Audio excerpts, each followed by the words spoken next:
Peace.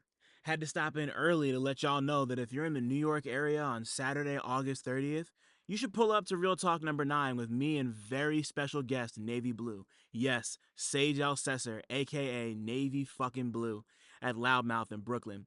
Sage and I recorded what remains one of the most popular Real Notes episodes ever across DSPs, YouTube, whatever. Like, I still get comments on it from people finding it all these months and years later. So it felt right to bring him out for a movie night. We'll be watching his favorite film, the 1999 animated sci-fi movie The Iron Giant, and then after, y'all know the drill, an interview and a Q&A revolving around the film and his latest album, Memoirs in Armor. Doors are at 6, and the movie's going to start around 7 o'clock that night. Tickets are $15 and available through the event app Posh, which you can find the link to in the description below from wherever you're listening. It's going to be a crazy time. Tickets are already moving. And y'all got, from this time of recording, about a month. That depends on when you're listening to this, obviously. So don't sleep on grabbing one, and please come and close the summer out with Navy Blue the Truest, man. Like, you don't want to miss this one. I swear. If you're around, I hope to see you there. Now, just enjoy this week's episode of The Usual. Peace.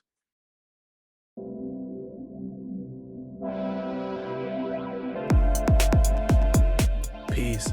My name is Dylan CineMasai Green, and welcome to the Real Notes podcast. I speak with rappers, producers, journalists, and other hip-hop adjacent figures about their relationship with movies, and, if at all, film inspires their craft.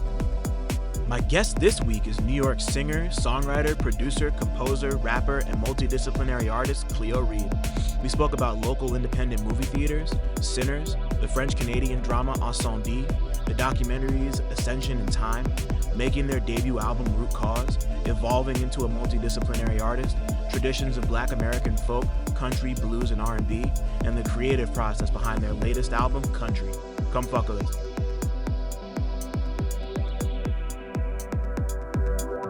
Was that the first time you'd been rock climbing, or had you been rock climbing before? I've been bouldering for 8 months now. Wow. What oh, okay, sorry. I had no idea. B, my sister's been bouldering for quite some time, so That's cool. Yeah. I'm sorry, what? It's cool, it's fun. Yeah. What inspired you to get into bouldering? Just like community. Mm-hmm. I know some folks who do it who I like, and that makes me like it more. Mm-hmm. Yeah.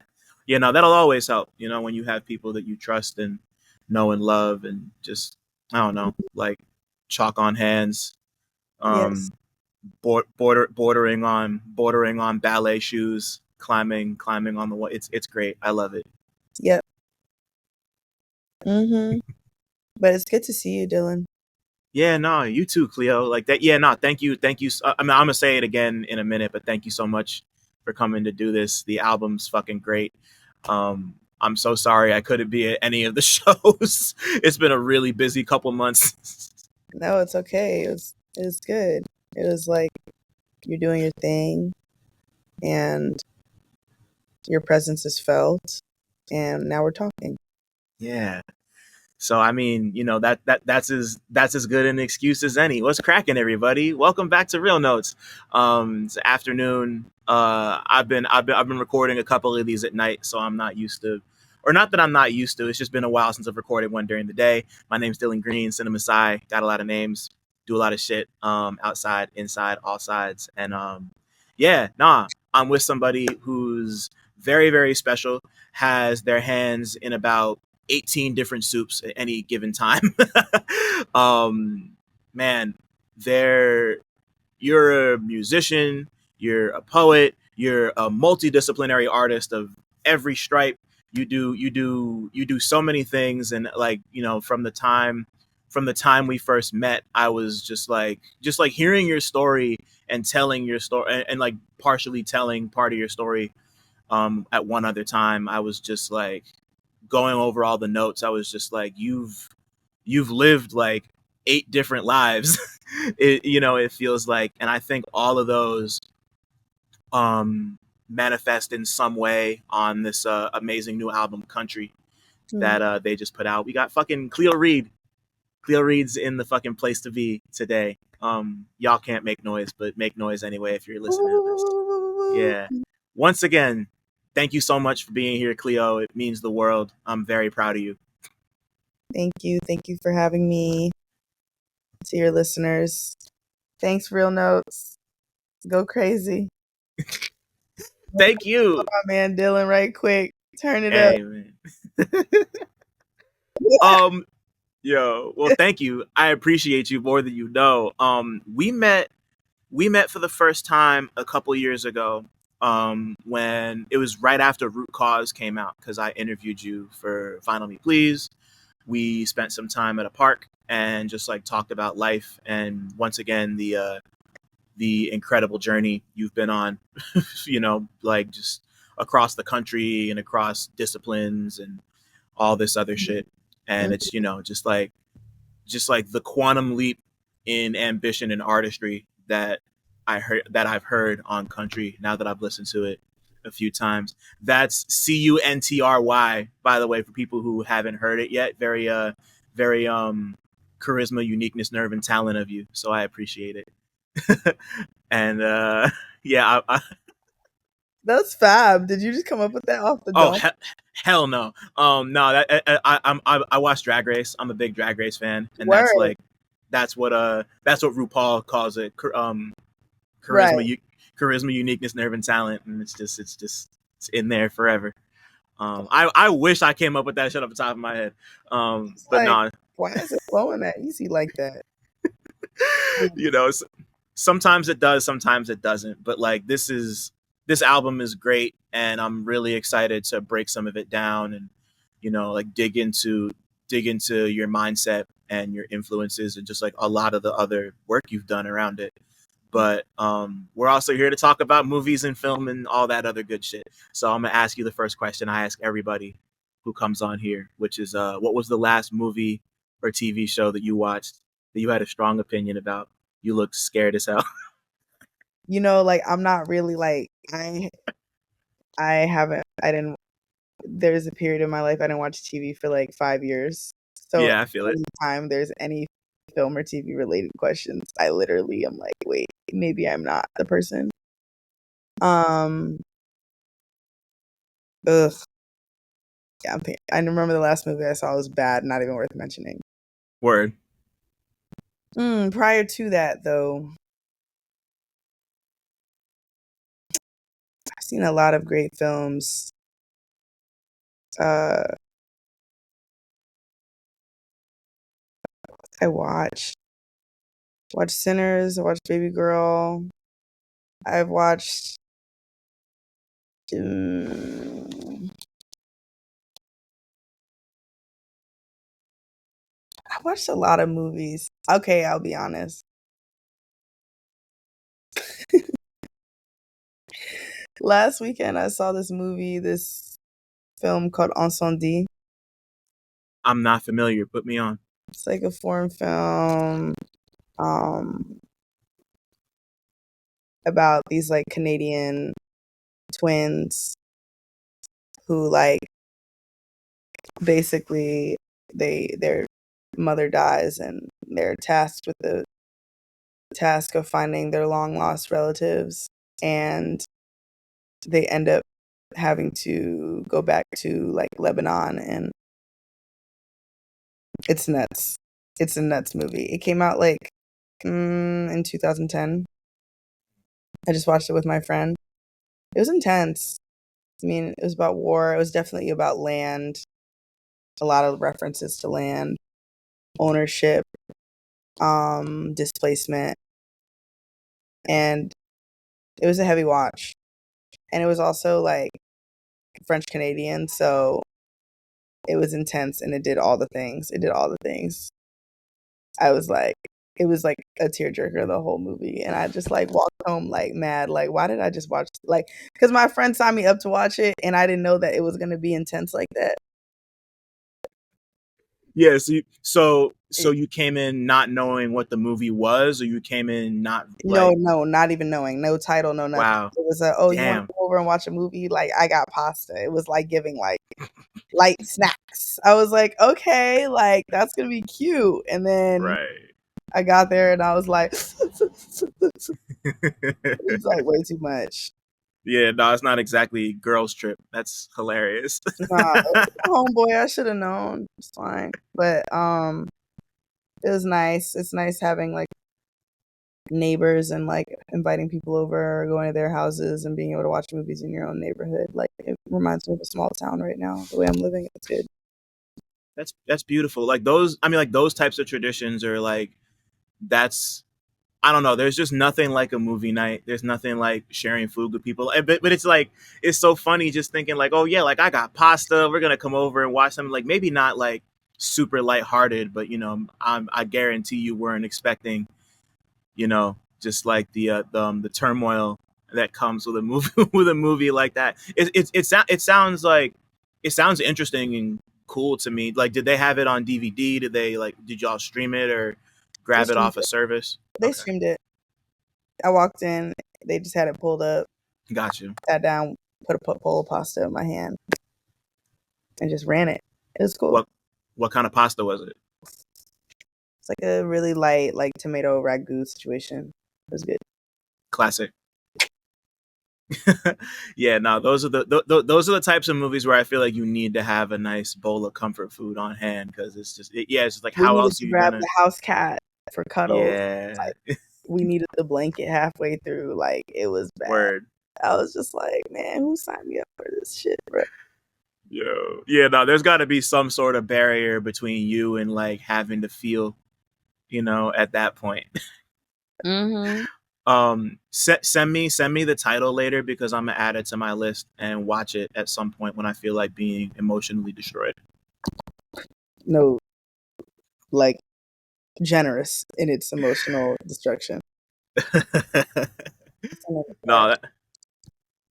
that's cool. No, I appreciate it. Yeah, yeah, like it's like I've got a list of like 60, 70, 80 movies like I'm gonna watch them at some point and that's I'm gonna find my way in. I'm gonna find my way in at some point. Mm-hmm. What was the last thing I watched? Oh, I saw the Naked Gun last night. Me and Oh, my lady saw the Naked Gun last night.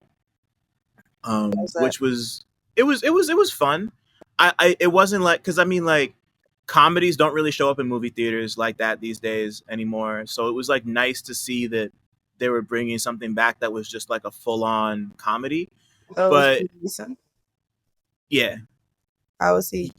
he was good in it. He's basically just playing like the stock character he's been playing in all these other big action movies for like the last decade, which is like it was like a fun bit of stunt casting in that way. I never forgot the fact that I don't know if you remember this, but like maybe like 5 or 6 years ago, he did some interview where he said that like one of his friends was one of his friends was like assaulted by a black guy, and he like went out into the streets like looking for black dudes to hurt because it was like a whole fuck. I'm not gonna explain the whole thing. It's crazy. I yeah I never got over that. I don't like Saying him. anything. I'm I'm I'm not even gonna hold you. I'm Oh saying, God. man. Like what? I'm I'm I'm so sorry to be the person to tell you that that happened, but yeah, it's like it was like a huge deal when it happened. He like had to make an apology, and I don't know. People who think like that are not my type of people. But all of that considered, he was good in the movie. It was funny. It was silly. It wasn't because like people were. I heard a lot of people talking like, "Oh, it's like the funniest movie I've ever seen. I fell out the chair laughing 3 4 times," and like it was pretty funny. Like it was like I laughed, I enjoyed myself, but I didn't leave like I didn't leave in traction. Like It's niggas because thought in the I back of your head, you kept thinking about the fact that he said he wanted to kill some random ass black man. That's exactly why. probably Like, it would have. why would you be cool with that? Like, I'm sorry. Yeah, I Like, don't know. I Yeah, mean, you it's can watch it objectively. I'm just and see if yeah. it's good art. I can tell you're a good judge, but Me personally, I would just be like, I would probably just like if I had that, if I felt like that, you know, made me feel away. I don't know if I would like watch it, but I mean, Yeah. but also like I agree they don't really make comedies in theaters anymore. Well, it's like I don't even go to the theater. You know, actually, where I go to watch movies, I'd be going to Film Noir See, I haven't been. in Greenpoint on Monday nights. Yeah. How is that? Tell me how that is. It's fab. You walk in, there's like a random movie playing every week. Damn. I don't write them. The thing is those are the ones that really hit for me. Like Ensemble D honestly was I would give it like a 6.5 out of 10. Hmm. But like the movies that really hit are the ones that I go see at that spot. But I never remember the names of them. Well, okay, I'm He gonna never put you on says this. the names. Sorry, what? The guy who owns the building, he never owns the spot. He never says the names. Uh-uh. He just like Well, puts them on. I want to know if you can remember what it was about. What was the last movie you saw there about? Oh, it was like a old school uh, uh, like Asian crime film, kind of modeled after like a 1950s style like gangster film. Like it was like a mob film, and it was Japanese, and it was like this guy um was set out to be like a double agent because he like knew about like one mob, but like he needed to infiltrate someone else to like get somewhere. And there was like romance, and there were like random children that he had to take care of, and he was just like so charismatic. And then there was like a fight scene at the end. It just like it like hit all the buttons that I like needed. That's fire. And Like, I made like and I had made this like roasted chicken that like I made at home. hmm. Or no, it wasn't roasted. It was like chicken over rice, like braised, like in some broth, like brothy chicken. And then to I brought a full size portion of that. I literally brought a whole ass chicken. And See, there was like okay. 6 people there, and I was just passing the Tupperware around, and people were like, "What the fuck?" And it was See, amazing. see, that's the type of spot that's the type of vibe I need. Like they let you bring in outside. Yeah, No, yeah. they don't. I don't know how I did that, and I hope he never hears this because I don't want him to kick me out. But That's yeah, no, I'm hilarious. definitely not allowed to do that. Mm-mm. Yeah, no, you did what you needed to do. You know, like that's I don't know. I'd be very grateful to be sharing in chicken and broth over rice and all sorts of good things in a movie. Yeah, nah, like that's I like eating and watching things. I don't know what that says about me, but I think it's great. You know, like, especially if it's like homemade shit. You know, nothing better. Yeah, Nothing better. So before we move on, or no, or rather, let's move on. Let me. I wanna run back your earliest viewing history real quick. What's the first movie experience you can remember having, Cleo? It could be at the theater, it could be at your cousin's house. Just like the first thing that comes to mind. probably when I was 5 or 6, Hmm. and I watched The Exorcist with my mom. Oh wow, tell me about that. Dude, when the dude fell out the window, I literally ran upstairs. I had to run into the bed and get in the bed.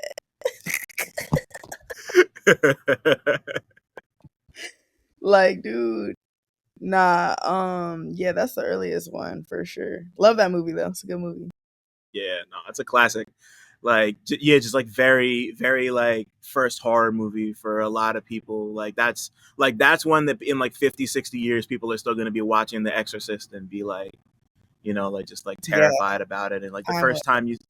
the first time you see, the girl's head spin around and her like on the ceiling. Yeah, I don't know. Like even just like the quieter moments where like the family is just trying to figure shit out. It's just like a I think about a movie like that and like Jaws, just like as like these two movies are like they're iconic because of like the monsters, quote unquote, at their centers, but they're both movies that are also like really quiet and understated, and there's even more of that than most people tend to remember because of course you're going to remember the little girl vomiting in the priest's face more than you would remember like the mom talking about childhood trauma or what, like that's just like what sticks to the brain. Right. Um, but what was the last? Do you remember the last? Like, when was the last time you watched The Exorcist? Have you watched it like recently? I haven't watched it in like 10 years, actually. Mm, I probably haven't watched it since I was a teenager, but it is amazing. And yeah, I am craving some horror. Maybe I'll watch a horror movie tonight. yeah, yeah, Yeah, I have not. Maybe I'll watch The Exorcist tonight. I feel like I haven't watched. yeah, I'll just text my girl and be like, "Do you want to watch The Exorcist tonight?" yeah. No, run it back. It's yeah. I can't remember the last time I saw The Exorcist either, but it's been some time. But yeah, it's just one of those that it's in there. It's amazing. It leaves an impression. Mm. Um, um, I'm I'm I'm I'm trying to remember. I'm trying to remember the last horror movie I watched. It'll come back to me at some point. Mm, But yeah, for me, it's so hard because I got an immediate yes from my friend. Yes. Work. Okay. Uh I think horror is I haven't seen I just in these past few years I haven't seen many scary movies that have really moved me, I must say. But I am like a horror fanatic and really love like campy horror. Like I loved Scream growing up. Yeah, yeah, I loved Scream growing up. I also like all of them. Even though they're not all good, but hand me all of them. yeah, Um, I really like I have some like real I just think the world is so tame now. Like when people tell me Sinners is a horror movie, I'm like, have you seen a horror movie? Like I don't think it's giving horror. It's actually like a multi-genre. It's a multidisciplinary movie. it's a You bunch know, of different movies rolled into one for sure. it's Easy. not just horror, right? It's like Yeah, there's like this like musical aspect, there's like Afrofuturism, there's like this like Lovecraft country vibe, then there's like it's just like there's like a lot going on there. and yeah, and it's a mob crime thriller drama too. It's a lot of different movies. Like, it doesn't really become a horror movie until Yep. like it doesn't really become a horror movie until Remick and the vampires show up, and that's like 45 minutes in, and like even then it doesn't really go like whole hog on it until um Haley Steinfeld like turns, and then uh why am I'm forgetting all the characters' names. But once they like vocally recognize that they got vampires in their midst, like that's when it becomes a horror movie. But Mhm. it's like there's elements of it there. Like I would consider part of it to be a horror movie, but it's not like a straight up like I wouldn't call it like a vampire movie like fully. It's not. It's a and also, I mean, like, now that we're talking about it, how did you feel about Sinners? Because I really enjoyed it. I think I might have enjoyed it. Like, I've come down on it just a tiny bit from the first time I saw it, but I thought it was really good. Fuck with it. I thought it was incredible. I thought it was great. Yeah. I mean, like, I rarely go to the commercial movie theater. Right. Like, I really thought, I was like, oh, this is really great. And not just because it was Black Southern Gothic, which I clearly have a love for, Right. but it was also just like really well, like the way that the was laid out, like the editing, every scene mattered, but it was still long. It was Yeah. like incredible the way that they put the movie to like because like I just like have seen like I'm just now getting hip to like how movies are made and like how people are filming these things out of sequence and what that really looks like when the mechanics of the editing kind of like gets put into play. And it's just really like editing is low key everything. Yeah, It's like it could really make or break a movie. right. Like You there's no movie without editing, you know? you could have like amazing scenes by like amazing actors and it could just be put in the wrong spot. Like real shit. So it's just like I am blown away by that. I was also blown away by like the lighting and like just the image composition. Like in especially um in the bar, in the juke joint in the juke joint. Like it was just like every image was so beautiful. The depth of all the people. They made it look huge and I'm sure it wasn't that big. Yeah. They made it look ginormous. It was Yeah, something about nah. the camera and it was just I was like, wow.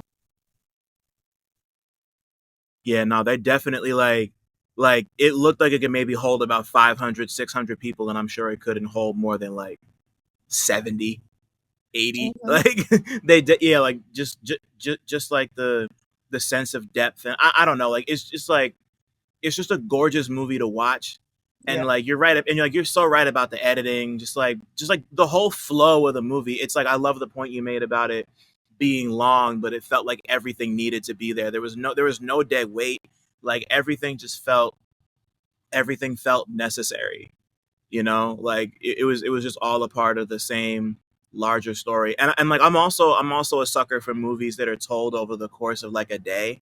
For the most part, like obviously they go into the next day and then they do like a 70-year time jump.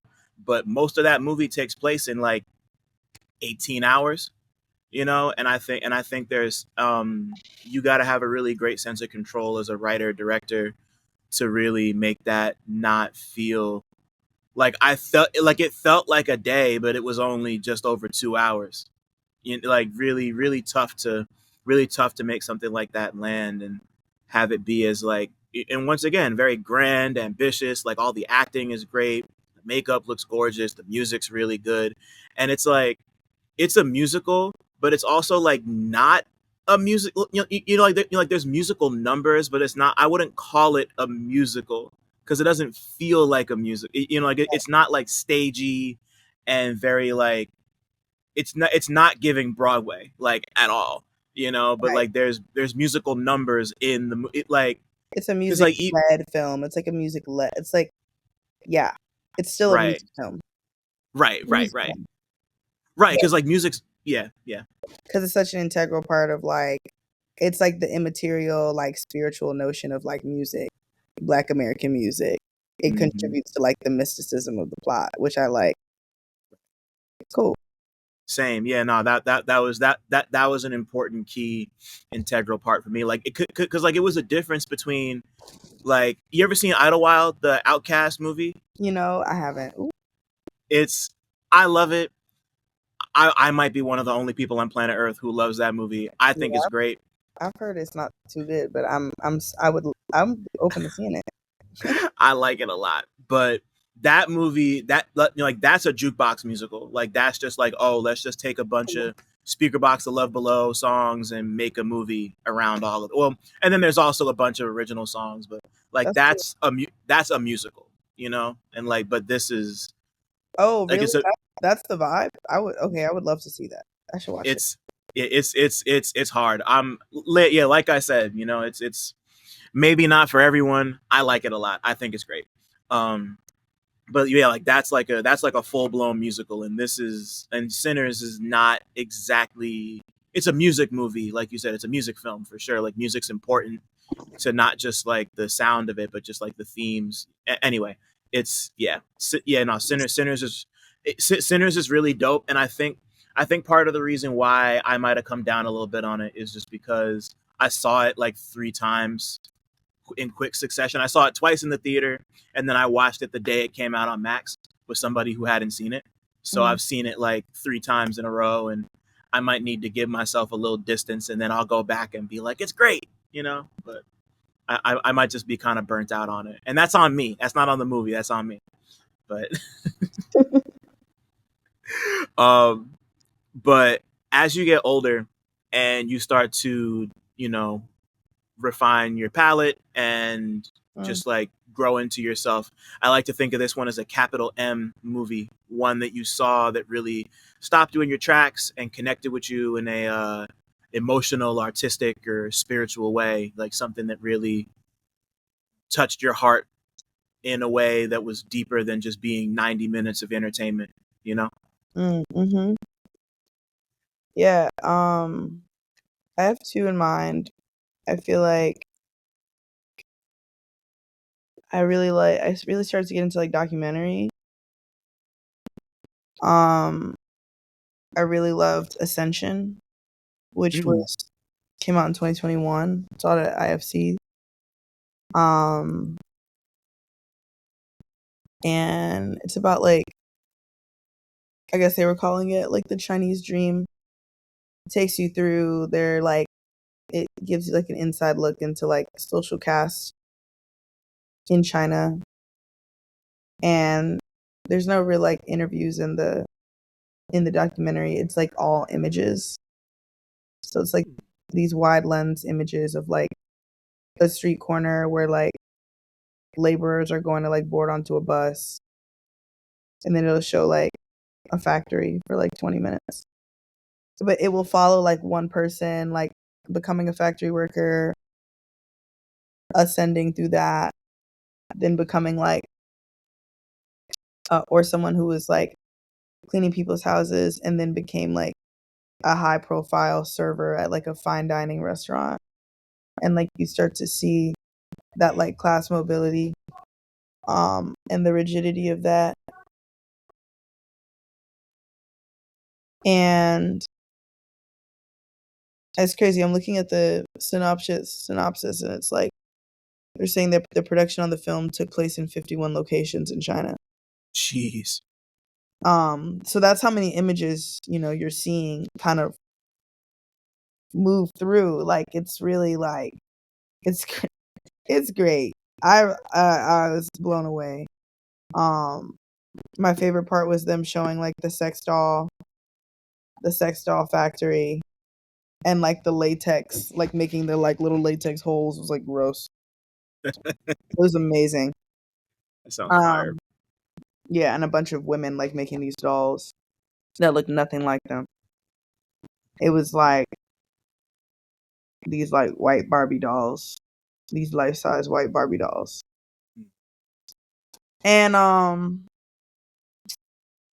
another documentary that I really loved and is still one of my favorite movies of all time was Time, directed by Garrett Bradley, Uh-huh.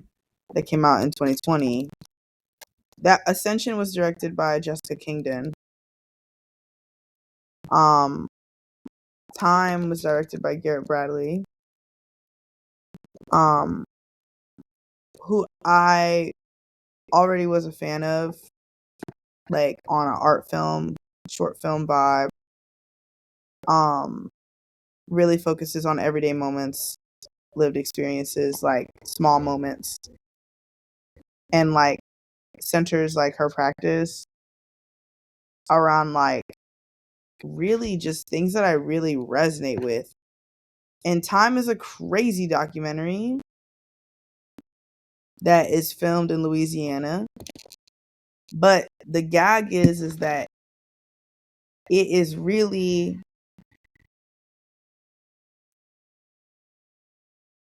a reel of this woman, Sybil Fox's life over the course of about like 18 to 25 years. I can't really remember.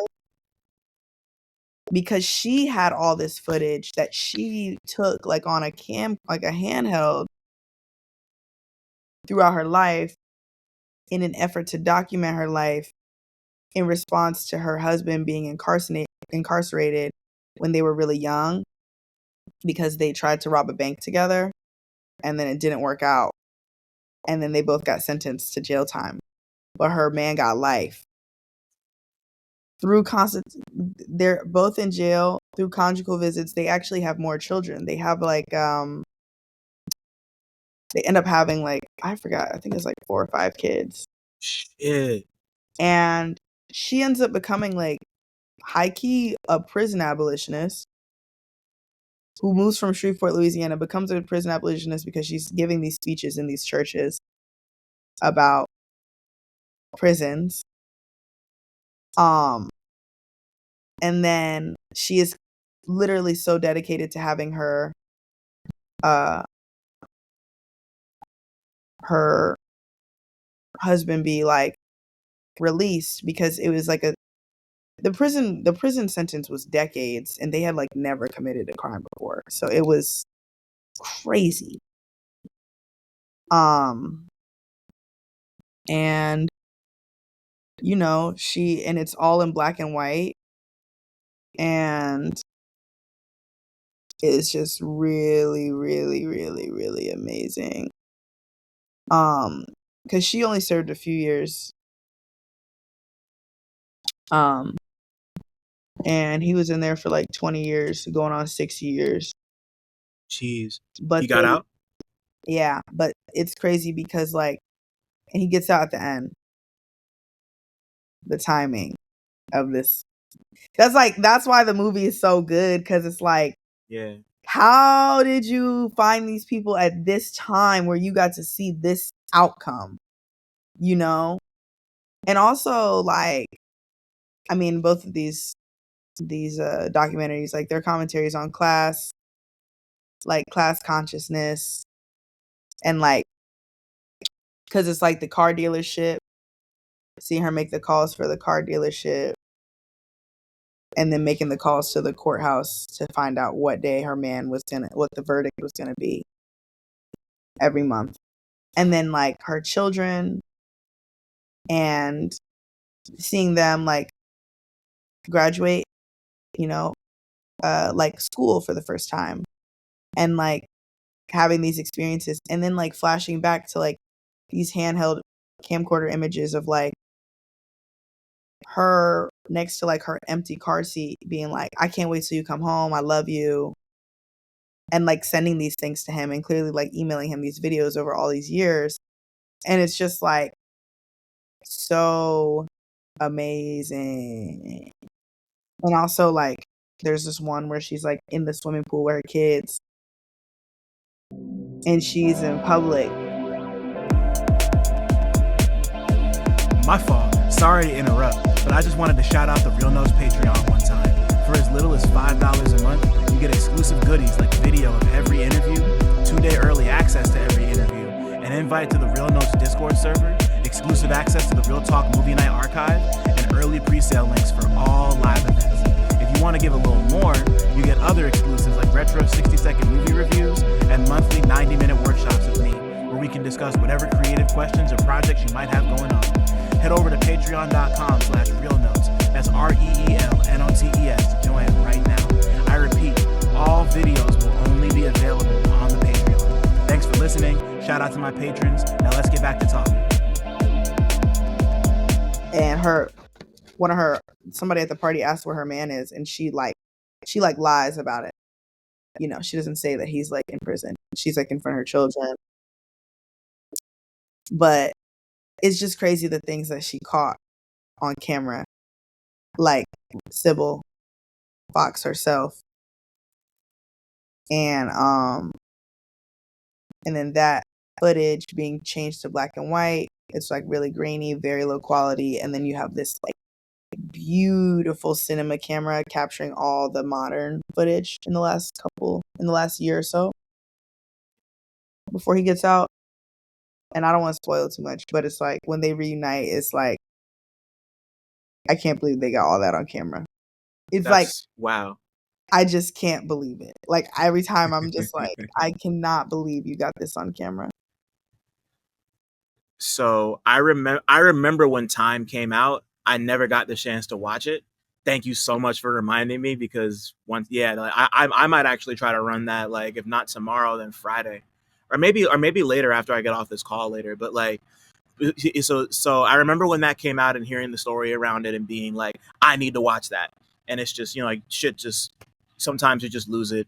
Life happens. Mhm. And Ascension, I also remember hearing about Ascension when it came out.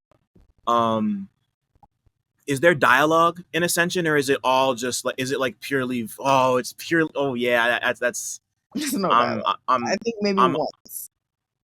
I'm all about that. I love I don't know, like I just love it when a movie can communicate I love it when I love it when a film can communicate and get its point across without using words as often as it doesn't. Like obviously, like dialogue is great, and I love to hear people talk. But like when a movie can do something as powerful as what you described and do it with no words and just visuals, shit is cool as hell to me. So like those two, like I'm also a big documentary person. I haven't watched very many good ones recently. So like the last one I watched was this joint. It was called 2073. It came out I think at the top of the year. I wish I liked it because like the idea behind it was a combination like documentary and a narrative. So like the doc Oh, hmm, I get that. yeah, right. So like the documentary part is about I believe it was about all the immigration shit that's been happening over the last couple of years. Like not necessarily things happening with ICE because like that really started to ramp up like later in the year. But like the documentary was just about like a lot of really terrible things happening in the world and how it's kind of killing the planet. And then the narrative part takes place in the year 2073, like in the future that could possibly come from all the shit we're doing to the earth, right? Oh, okay. Wait, And feel cliche because I feel like it could feel like. How did it feel? like uh, it was how do I put into words? It was like everything took place in these like really pale, uninterested, or not even pale, but just like beige and brown underground bunkers. It was very cliche. Like I like to be honest, I think the movie would have been more interesting if it was either fully a narrative about the future that we've wrought or if it was just a documentary about the present. You know, I don't Mhm. like it was an interesting experiment. Like I get what they were trying to go for. I just don't think it gelled. And it honestly, like I hate to say it, I hate to be rude. It kind of put me to sleep. I definitely knocked out a bit while watching it. I was also tired that day, but Mm. like I get it. I'm so sorry if the people who made that movie are listening right now. I doubt it, but like I'm sorry, y'all. It just didn't. I get it. I appreciate the fact that you tried to make that happen. No, no, it wasn't for me. It wasn't for me. But Um, Ascension and Time both sound amazing. Like I can't amazing. wait to watch them both. Though, it's crazy. You brought up 2073. I don't know if I'm gonna watch that, but based on your review, but I I do really like um I did really like uh Ren Fair. Uh huh. Oh, I still haven't seen Ren Fair. That's been on my list too. Yeah, and that one has like some documentary with like some narrative stuff mixed in. And that one is very well done. Amazing actually in the way that God, it's executed. yeah, because I remember seeing yeah, like it popped up on my HBO Max like a couple years ago, and it's been sitting on my watch list for 2 years. Like I remember being like, that looks ill. Let me check it. You It's only know, 3 episodes, bro. I'm gonna make it happen. You know, I get caught up. It's once again, it's all on me. You know. um, but I want to do the same thing with music for you. When did music become capital M? I mean, like I know the answer to this question, but like, when did you first become like fascinated with music, and not even in terms of you wanting to make it, but just like enjoying and appreciating music? I can't remember a time in my life where I didn't appreciate music, Yeah, yeah, to be honest. yeah, yeah. I do have this early distinct memory of maybe being like 2 or 3 years old and hearing Senorita by Justin Timberlake for the first time. like a baby. And I know I was a baby because I was looking up at an upright piano and I'm staring at it like this, like neck up like this at the CD player, and hearing Pharrell's voice and like the live feel and the humanness, it left something on me that I can't really like um fully explain. Yeah, Yeah. I love that song.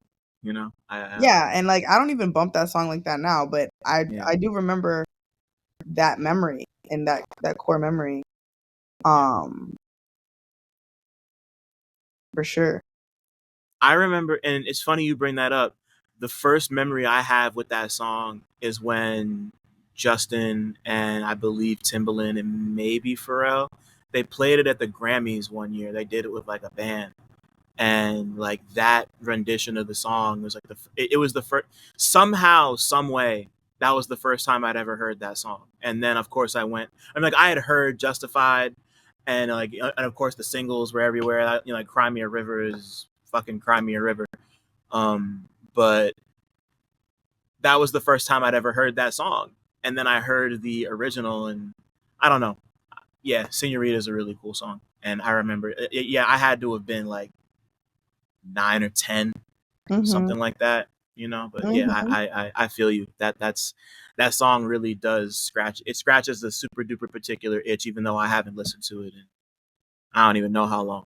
Yeah. It's couldn't tell you, Mhm.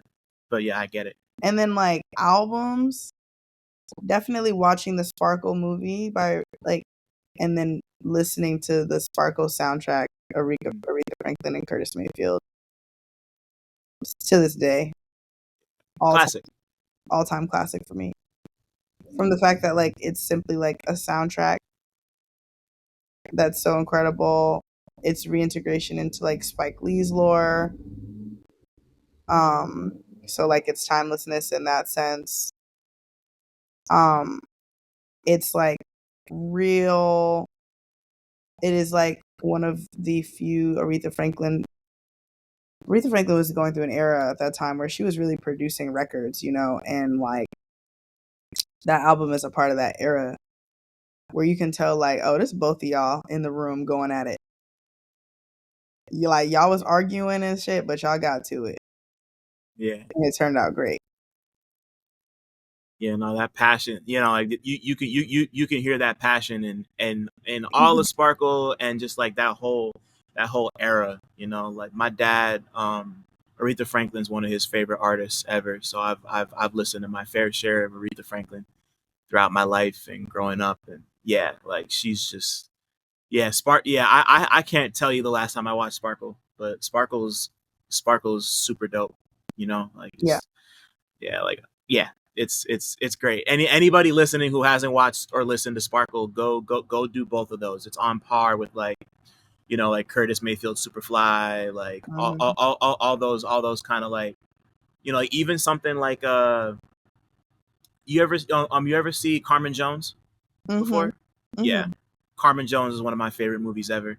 My Mhm. family and I watch, we watch it like every Christmas. It's kind of become like a tradition in the last like 5 6 years.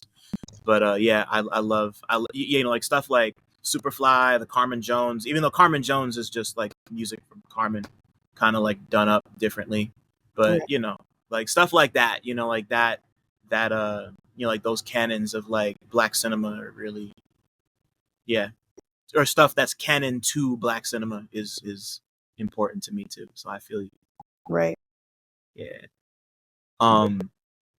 And I mean, like you know, I mean, like normally I ask people like when film and music kind of first came together in your head, but I think that's a great, I think that right there is a great example of like those two things just like being in direct you know, like it's a movie and its soundtrack, you know, like how could they not be Mhm. in direct conversation with one another?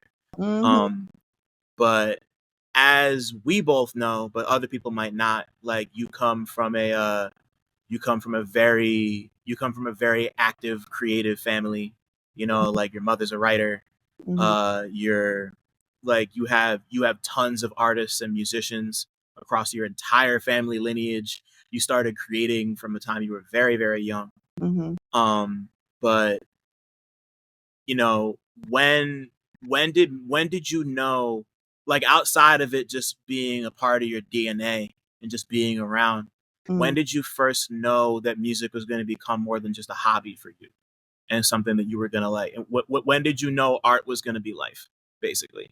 Well, I think that like my like overall respect and reverence for honoring like some of my ancestors and stuff as like creatively minded people just comes from the sensibility that I think that we all artists and we all make things and we're all capable of making things. Because like if you looked at like their life and their professions, like I don't think that most people would like assume that they were considered to be creative people. Like my mom's a journalist, but she writes nonfiction. You know, I don't think people necessarily see that as like, oh, this person's an artist, but I do. You know, I do see that. Same. Um, w- uh, the question. Sorry, can you repeat the question?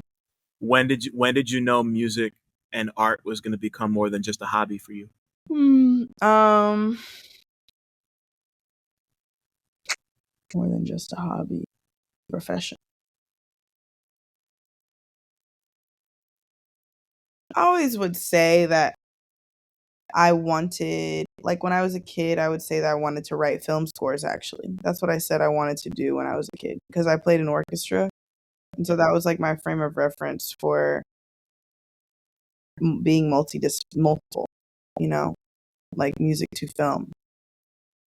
Yeah. Um, so as soon as I found out what that was when I was a kid, my mom would tell me about Hans Zimmer and Randy Newman and stuff.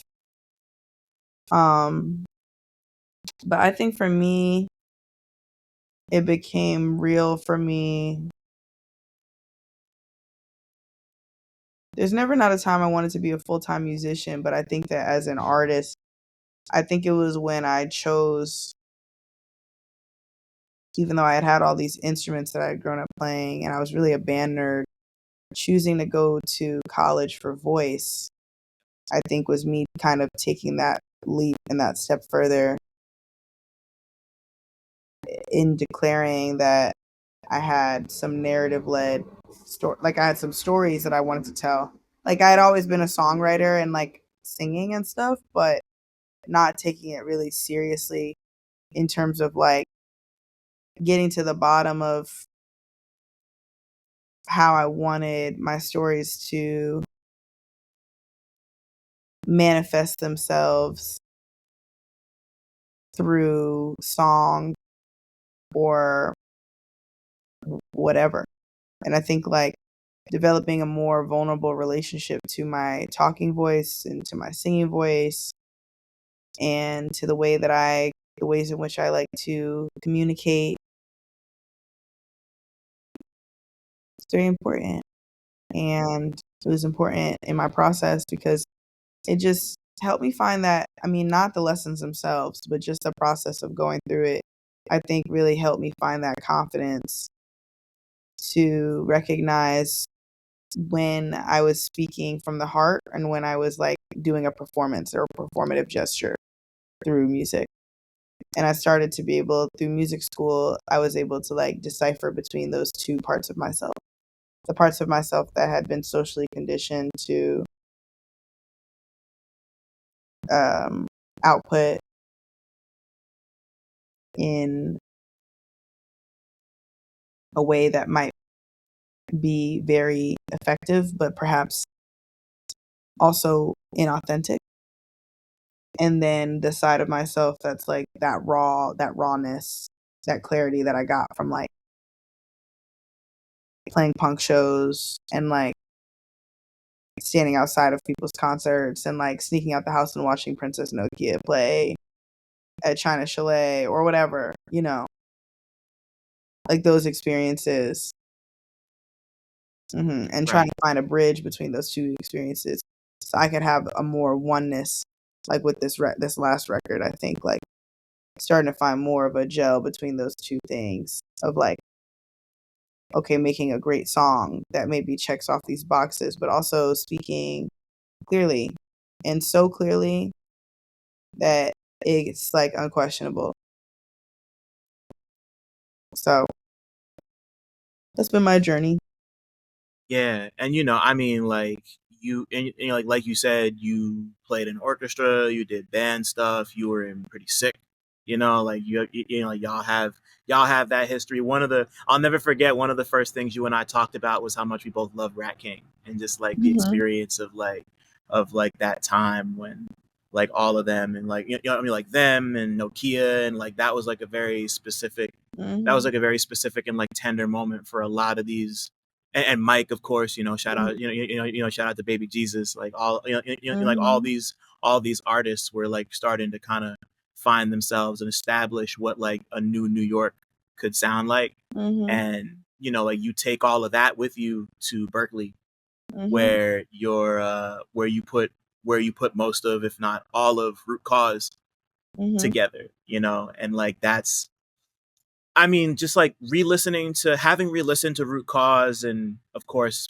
you know, sat with Cuntry for as long as I have, um, I see exactly what you're saying in terms of you kind of trying to like refine the laser beam and Mhm. like really get at you know like be ambitious like be ambitious and grand but have a very specific point you're trying to get at. Mhm. And like one of the things I loved so much about Root Cause is just like how it is very raw, you know, like Mhm. you can tell that you're still figuring a lot of things out, Mhm. mostly in terms of how you want to present yourself and the Mhm. writing and how you want to communicate. But Mhm. just like the music and the feeling, it's all like you can't listen to that and not walk away like that's a force, you know? Like Mhm. I remember first listening to that project and being like, this is a force of nature right Mhm. here. And then just to see you and you know, like of course, like quite a bit has happened to you like Mhm. as a creative and multidisciplinary artist since Root Cause came out, you know, like you're an artist in residence at Abrams Art Mhm. Center, you know, shout out to the homies over at Abrams. Yep. Shout out April. uh you know, like you did Black American Circus with Afropunk. Mhm. You worked with John Batiste Mhm. on his shit. So like just I guess very briefly walk me through what happened between you making Root Cause and beginning to piece together what would eventually become Cuntry. So I had come up with. I mean, obviously the word is not made up, but I didn't make it up, but I had come up with country as I knew that I wanted country to be the name of my second record while I was mixing my first record. It Uh-huh. just like something just sparked in me. I'd actually seen a video of Elliot Skinner um playing in Texas the month before the pandemic started, and I damn near cried. I bawled my eyes out. I was so moved. Um and I was like revisiting a lot of the guitar records that, when I was growing up, when I learned how to write music, I learned how to write music on guitar. So I was revisiting that side of myself in around like 2021, re-listening to some of the folk music that defined me and shaped me, because my mother especially and my dad didn't really raise me on modern gospel music, but they raised me on a lot of classic gospel music, and also um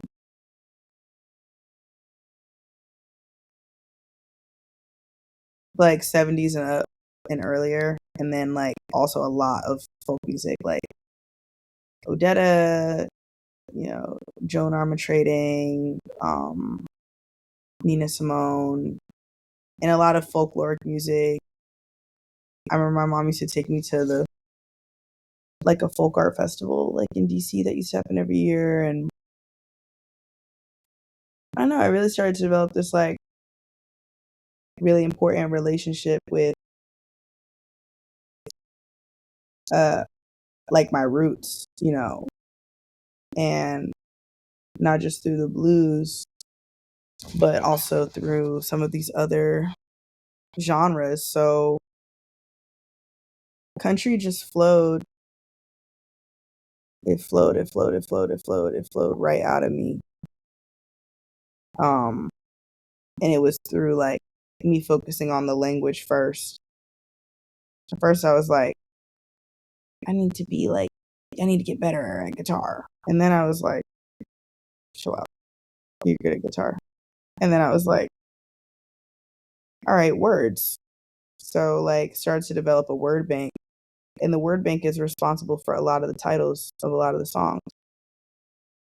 Salt and Lime, um, known as Jam, uh,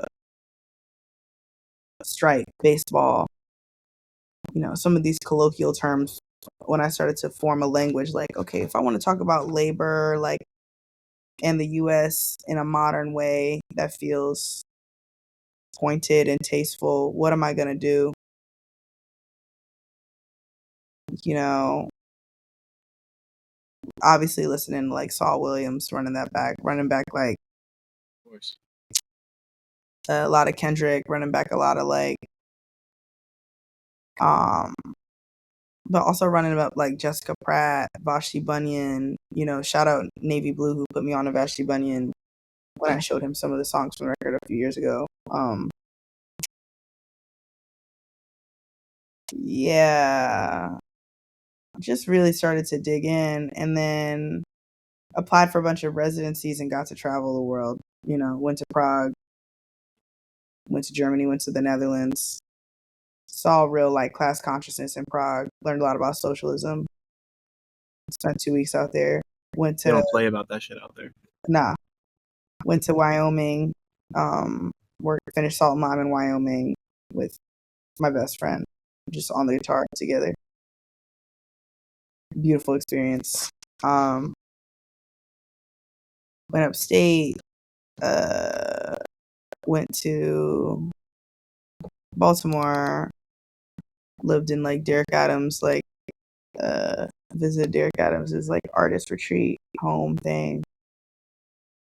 And also like found many muses, like dated, experienced love, met so many people, worked with so many different artists, contemporary blues artists, violinists, folk artists, and like got a lot of inspiration from that and found like some really deep community through like seeing people express themselves through singular instruments.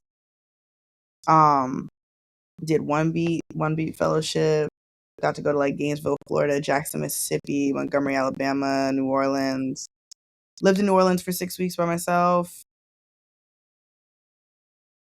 Yeah, it was crazy. It's just a crazy time. This is like from like 2020. This is like 2022 and 2023. This is as I'm doing John's thing. This is as I'm doing Afropunk. I'm also like traveling. Anytime I didn't have work, I was traveling, which was Uh, yeah, crazy. I didn't mean to cut you off. I'm sorry. That was cool. Yeah, this was all like before 2024. Wow. And then when I came back here in 2024, after I spent 2.5 months in Atlanta living with my aunt, which is also very generative, I find that most of the music is very region specific. So like I made Americana in Atlanta, you know, like start to finish, top to bottom.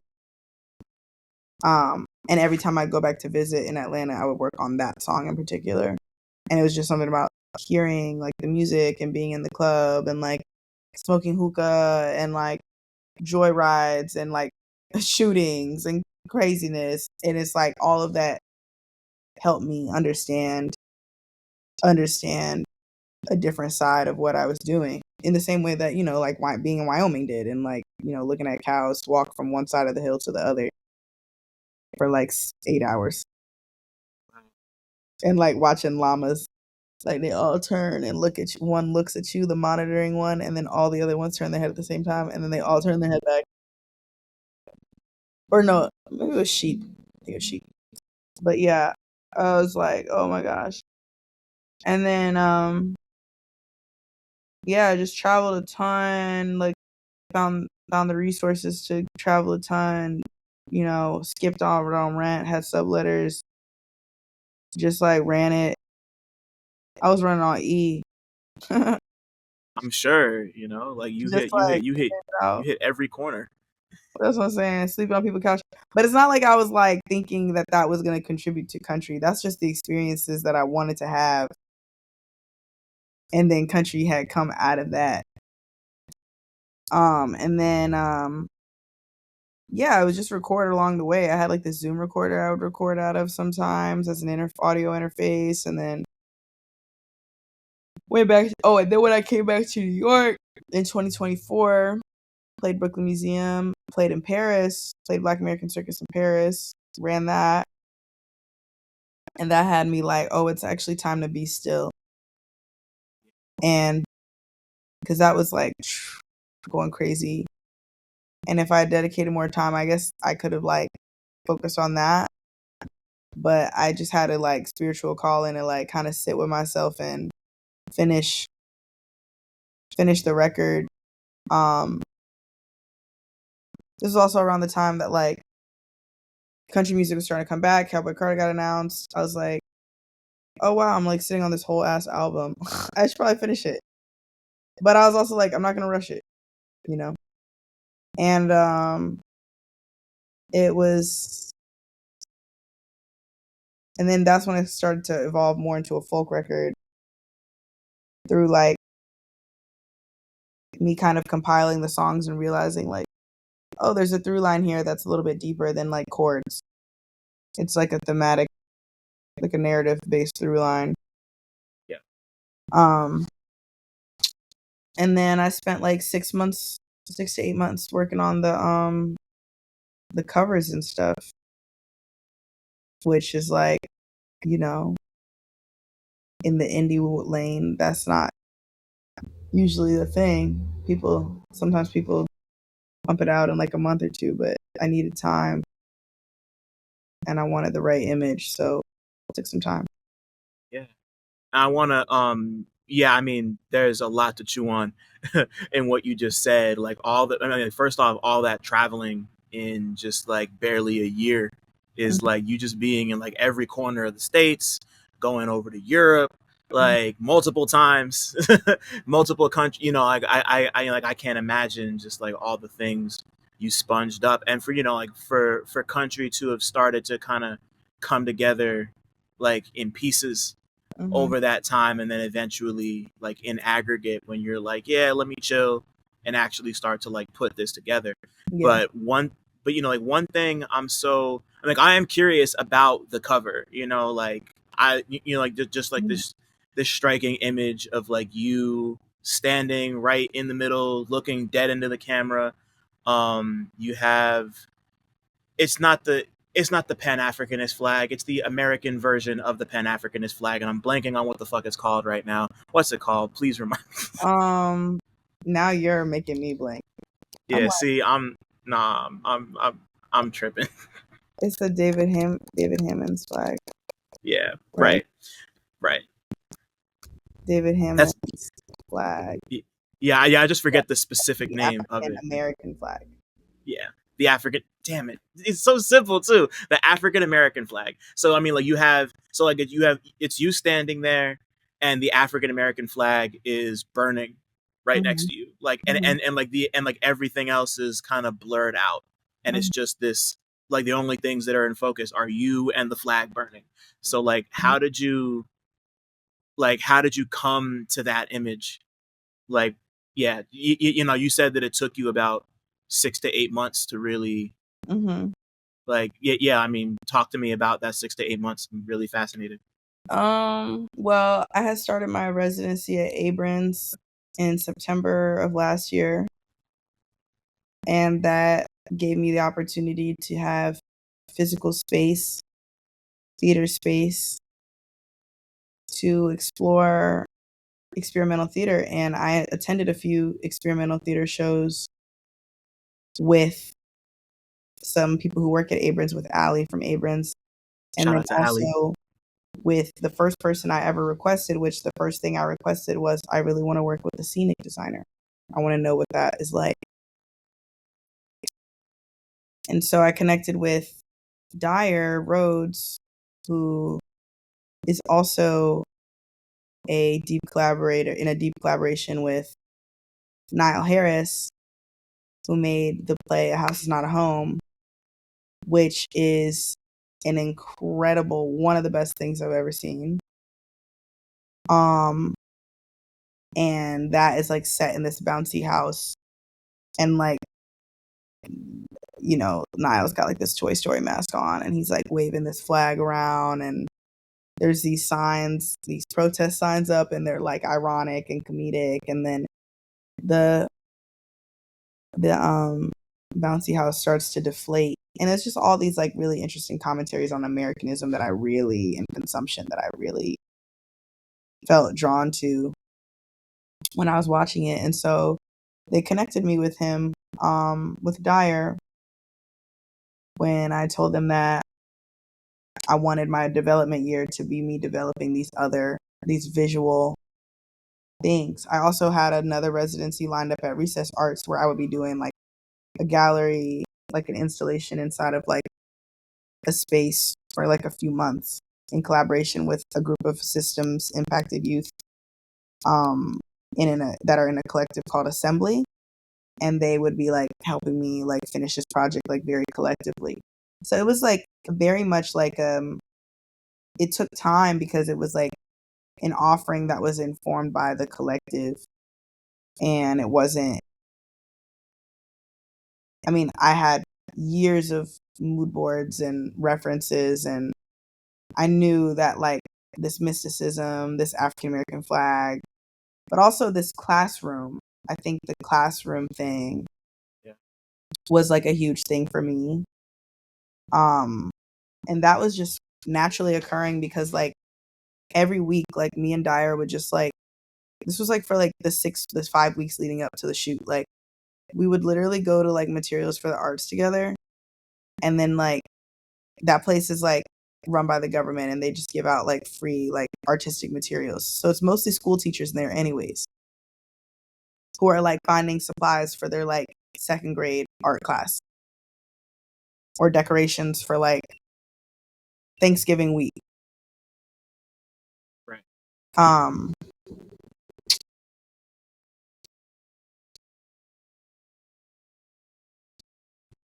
and seeing those teachers every week, looking at those materials, is like extremely inspiring. And also, um like I was feeling inspired by so many people. I mean, I was listening to so much classic music, but I was also listening to a lot of new music. I was listening to Doechii, I was listening to Bad Bunny. Um,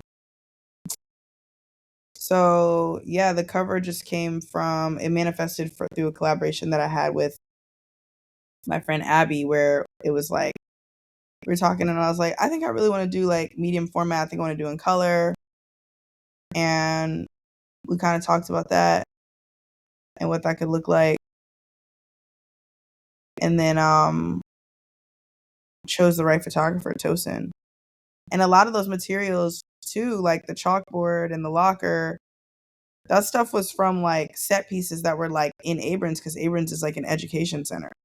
Right. So like that was like stuff that was like around the building that we Yeah. used as like props. But like the trophies and the dolls and stuff, and the rocking horse I had commissioned by my friend Free, um, that was stuff that I like brought into the space. And I don't know, I'm a little bit of a mess. Like my bedroom doesn't look too different than that, the background there. I feel you there. Random things on the walls, and Yeah, colors yeah, yeah. everywhere. And then the flag was like high key, like a last minute choice. Like that flag hangs up in my room on my wall. Mm. And like night before, I just took it off the wall. I was like, you know what, this would be cool. And then Dyer just like took all these things that were just junk that we had laid out all over a storage unit and just made magic in a real, we were like in a real theater with like a lighting technician. So this Wow. special.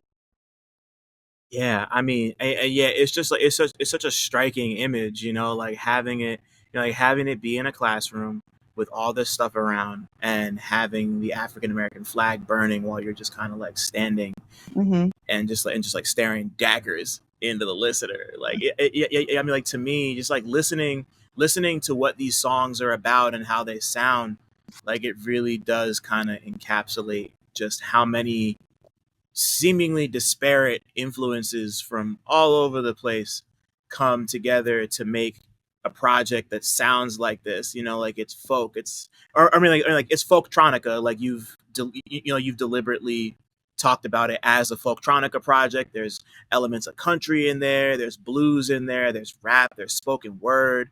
There, like you're working with all these different musicians. You know, like you're producing, Mhm. other people are producing, session players are coming in. Billy Woods is on this fucking project. You know, it's just like it really does encapsulate. You know, like I get what you were saying earlier by just just figuring out how to communicate the stuff that you had maybe wanted to say more clearly on root cause here in like a more forward and ambitious way. And I really do think the cover gives you that impression before you even hit play on Mhm. Salt and Lime, and Mhm. like there's a handful of songs that really stuck out to me as kind of like focus ones for me.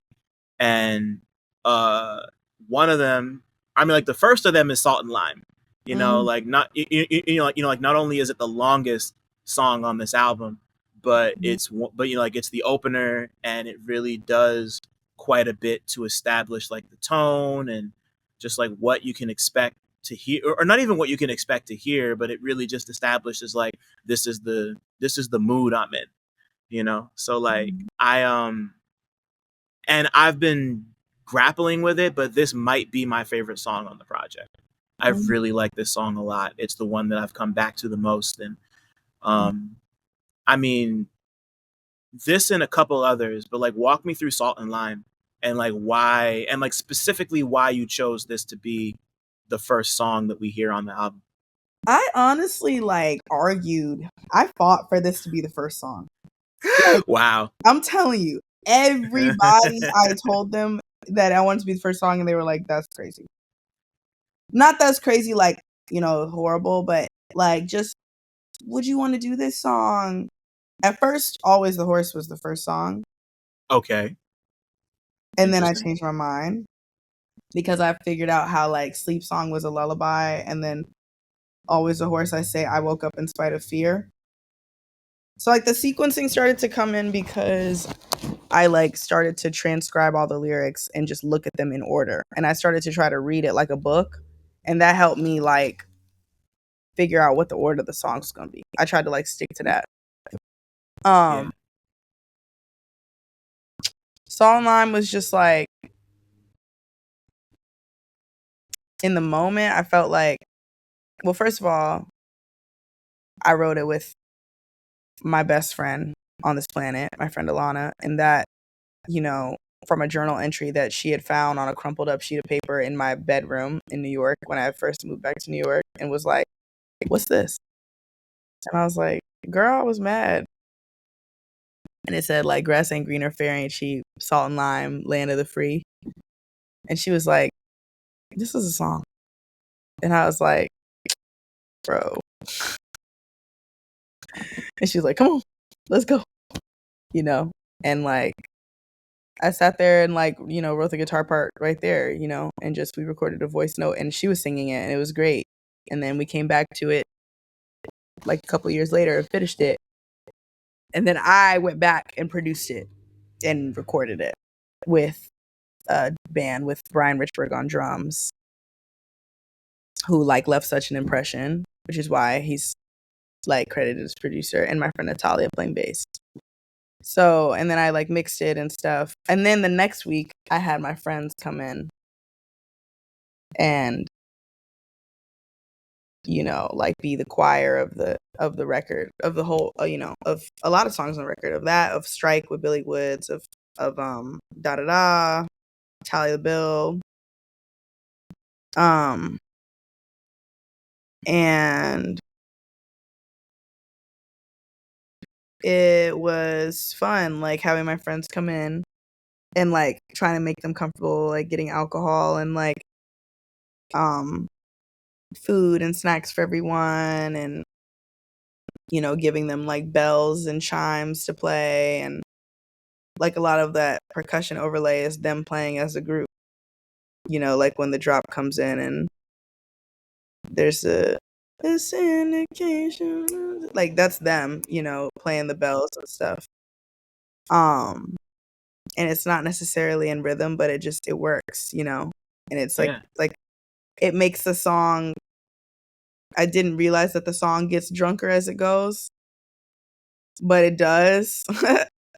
That wasn't my intention, but that's the beauty of like making art. But I just knew, like, I don't know, I chose it. I stood 10 toes down on having it be the first record because I just feel like nobody does intros anymore, like on some old school shit. yeah, And like I liked it, reminded me of all of my favorite albums, like Sparkle or Words and Sound, Jill Scott Words and Sounds Volume 3, the one where it's like the Let It Be song opens and Hate on Me is on it. And it's yep, like, yep, yep, yep. if it's hip hop, if it's bebop, and she has like the two songs. Like it's hard. Like that was one of my favorite album intros growing up. So I think like, you know, and then also like looking back, I see like influences of other things, of like Gil Scott Heron, Pharoah Sanders, like Alice Coltrane, Hiatus Coyote, Lauryn Hill. Like I see like some of these other influences um in the way that the record starts. Um and so I'm proud. The length was a non-factor for me. It was like Yeah, I was just like, this song is cool. Like it doesn't matter how long it is. right. Cause then the next song is like a minute, so it's like I'm silly. I'm just taking a song by. I try to be in service to each song.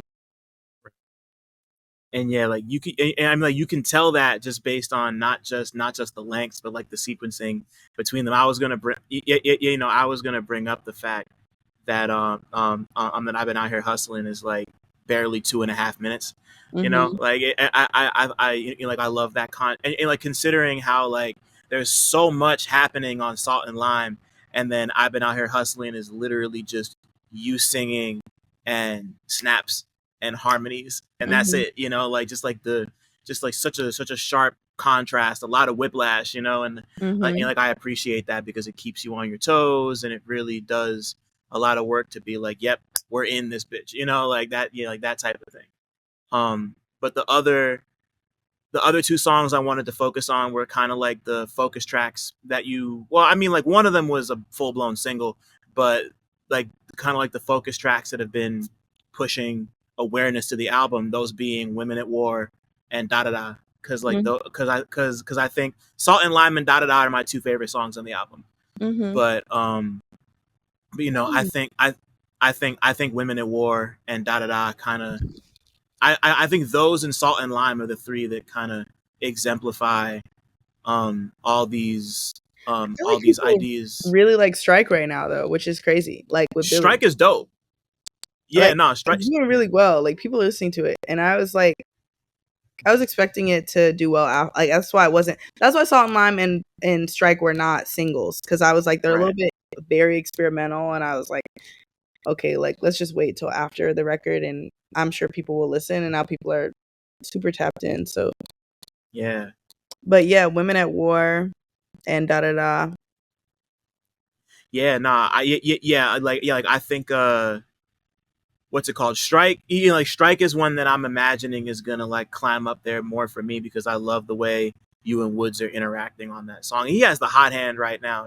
Like he's kind of the chosen one of the moment. So it's not surprising to me that people are Mhm. like Woods. But either way, like y'all really, and I mean, like I know like y'all have a relationship that stretches back a little bit. So it's like it Mhm. makes sense that he's on here, and y'all really do excellent work together. But yeah, Talk to me about da da da because I think there's something to be said about like this song that's kind of like a ditty that's like very much you just not beating around the bush around like I'm here to I'm here to feel good. I want to make money, but fuck these conditions we're in. You know, like there's like something Hmm. really cool about you putting such direct messaging into a song that's kind of designed to be an earworm in that Hmm. way, you know? Yeah, that's cool. That's another one that I start. Well, that one was funny because the drums and the bass. That was my first time ever playing bass on a record. Oh wow. Yeah, or even allowing myself to explore that because I've never played bass for anyone or anything. Like I don't consider myself to be a bassist at all. Um, and when the beat drops in and I start rapping that beat, I started that with my friend Teo in like 2021 in my bedroom. Like just made a little ditty of it. Um, Actually, I'll show it to you.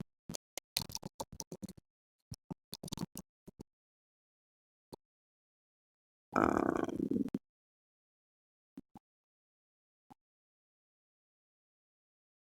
Here it is.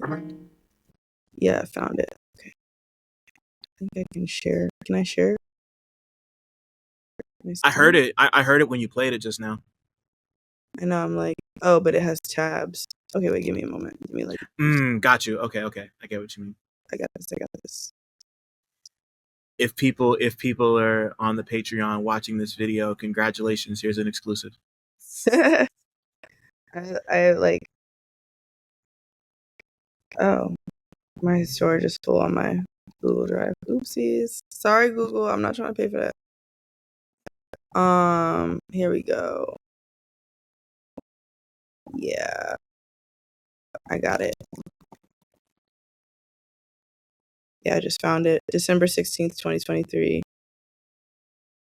Um, yeah, me and my friend Teo have made a lot of cool music. Um, but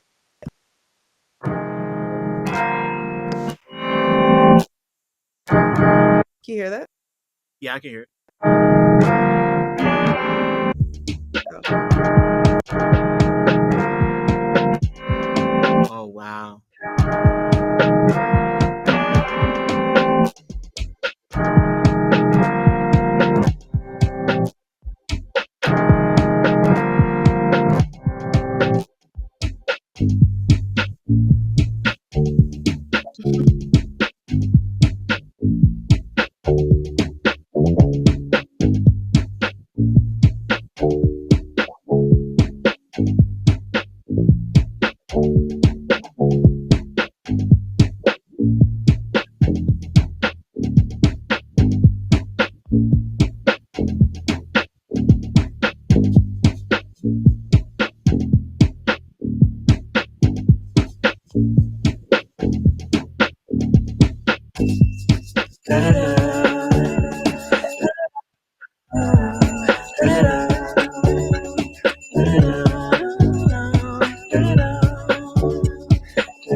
Yeah. That's dope. Wow. Thanks. I wanted to share it because I was like, it's just interesting, like where songs start and where they go. Yeah. Like, now listening to that back, I'm like, I can't believe that it got there. But it's like I have been sitting on that for a while. I always thought it was cool. I always thought there was something really like kind of country about it. Like it felt like a it reminded me of like a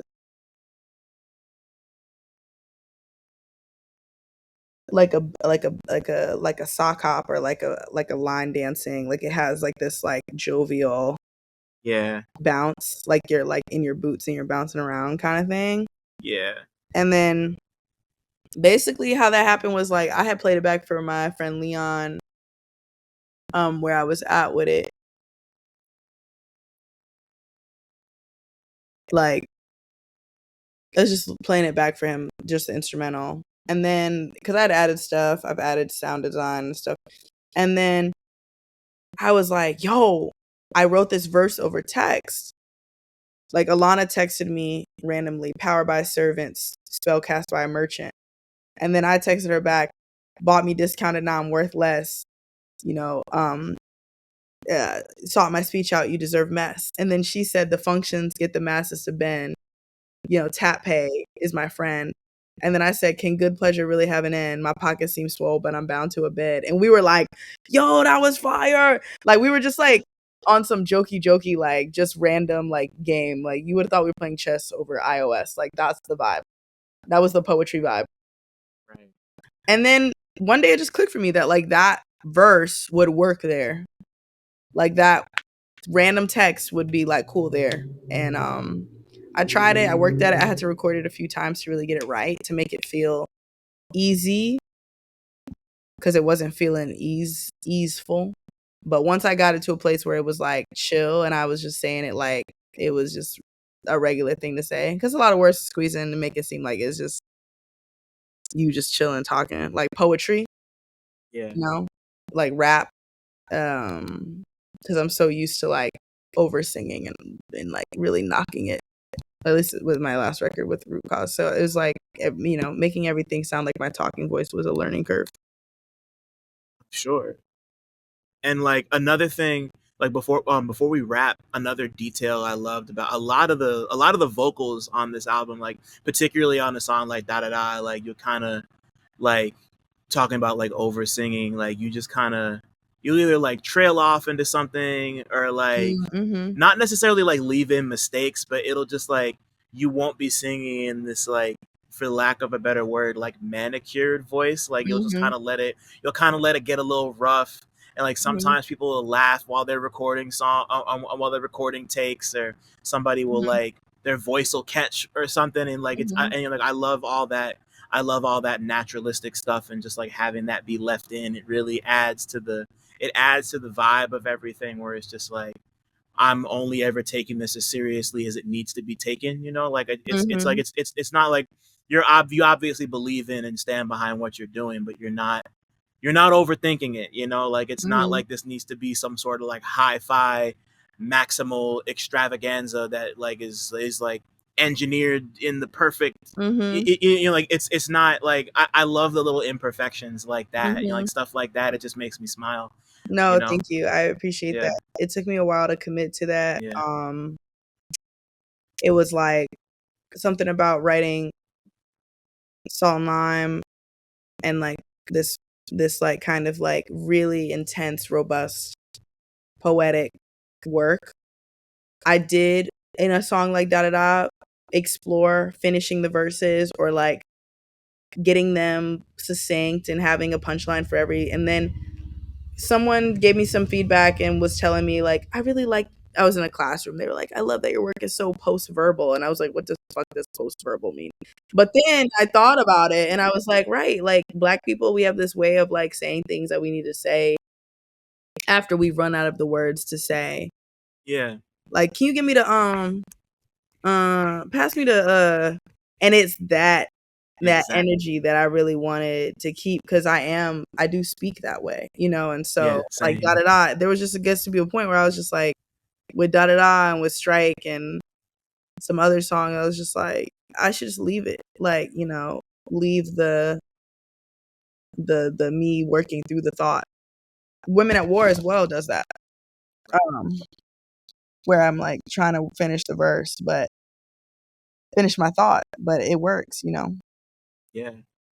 Yeah. I love stuff like, because it's once again like stuff that doesn't need to be explained. If for us, by us, like I got everything you were putting down there. It's like it just worked. It just worked for me, and I think it really adds to it adds to the seriousness of it, just to kind of be like, this is serious, but this is how I want to put this forth, and it's not like it doesn't feel you're not turning your nose up at people Mhm.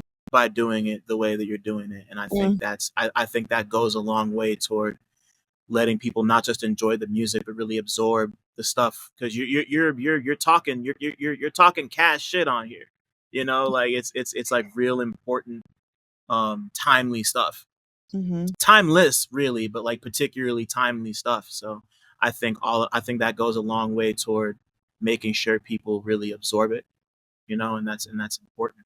Thank you. um Yeah. no doubt. Like I love this album. Like I wish you know, like I wish I had more time to sit here and break down like every single song, but I think those are like my favorites that really I think exemplify what this is. This but like to formally wrap this and put a bow on it, Cleo, if your life was a movie, what would it be about? I know. I know. What? Um, if my life were a movie, what would it be about?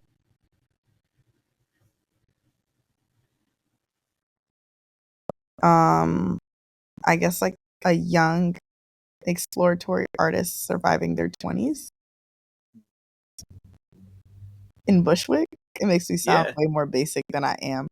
But yeah, yeah, I guess that maybe ooh, maybe it'd be maybe it would be like a horror movie on my travels. The horrors of class inequities. Mean, you know, like it's all there. You know, you got the building blocks, and it's funny because I was thinking while listening to this, you mentioned Saul Williams before. Have you seen his movie Neptune Frost? No. So go watch Neptune Frost. Like I'll be really interested to hear. Once again, it's a movie that's been on my list for years, and I just finally decided to sit down and watch it like a month ago. It's I forget where I think I watched it on the Criterion Channel. Um, it's so like it's a movie about Produced by Ezra Miller. yeah. Or wait, oh right. Oh yeah, I guess it was We produced need by to talk Ezra. about Kevin. Yeah, right. Yeah. Which also great movie. Really fucked up, but great movie. Yeah. But yeah, so like Neptune Frost is this like it's like it's like an Afrofuturist musical thriller drama romance. It's a bunch of different movies rolled into one. Work. But like it's about diamond miners in Burundi who or no, not diamond miners, like specific. I think it's just like resource, just like miners in Burundi who get a hold of it, like who get a hold of this particular mineral that lets them have this like connection with the internet, and they kind of form their own sovereign nation that's like that lets them like hack into the I couldn't explain this movie if I even it's you just gotta watch it. Go watch Neptune Frost. I I gotta think add it. Country, yeah, Country reminded, like there are aspects of Country that really it was giving a little bit of Neptune Frost to me, just like on some thematically, not entirely. Well, I mean, like musically there's like, once again, I'll be interested to hear your thoughts whenever you get to run it. But yeah, like that's Neptune Frost is really cool. I can't put it into words, but it's one of those that you have to really watch and sit with to really, like, I couldn't write the story out for you. It's a weird one, but it's really dope, and some very like, anyway, that's kind of what I got from Country too. Hard. No, I'm gonna check it Yeah. out. But I love yo, thank you so much for being here, for doing this, Cleo. Like thank you for I don't know. Like I'm always impressed by everything you have going on. I love how, I mean, like just like the multidisciplinary aspect of all your art has always been super attractive to me, just because like that's what I'm all about too.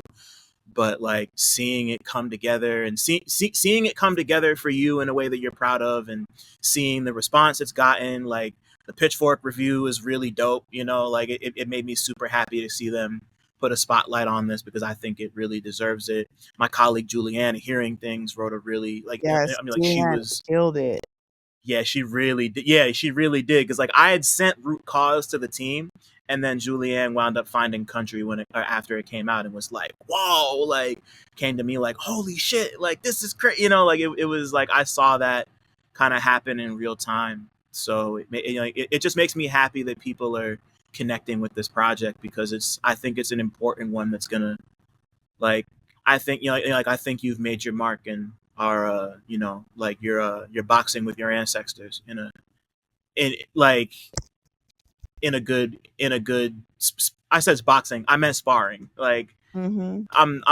I'm saying everything wrong right now. This project is great. I love your ambition and vision, and it makes me so happy to see other people recognize that and for you to hit this level. So thank you for Thank everything you you. do. Thank you for contributing to my level up through your time and contributing and thinking about my work. And thank you. And thank you for your time. This was sick. It's my absolute yeah. Like this is I like hope I gave good movie recs. I hope people don't think I'm trash. But nah. Those two docs, I can't wait to watch those two I went docs. crazy. The docs are crazy. I can't wait. I love docs. Fiction I don't really do well with. I feel you. I mean, you can hear that in the music. Yeah. Like why make it up when we're all living it? Life is enough. It's enough of a game out here. Exactly. I ain't Given that enough creative. material. Mhm. Thanks for listening. Shout out to y'all for making it this far. And shout out to all the black people listening too, because y'all really impeccable. Don't forget to like, subscribe, and tell a friend to come through next time. 1.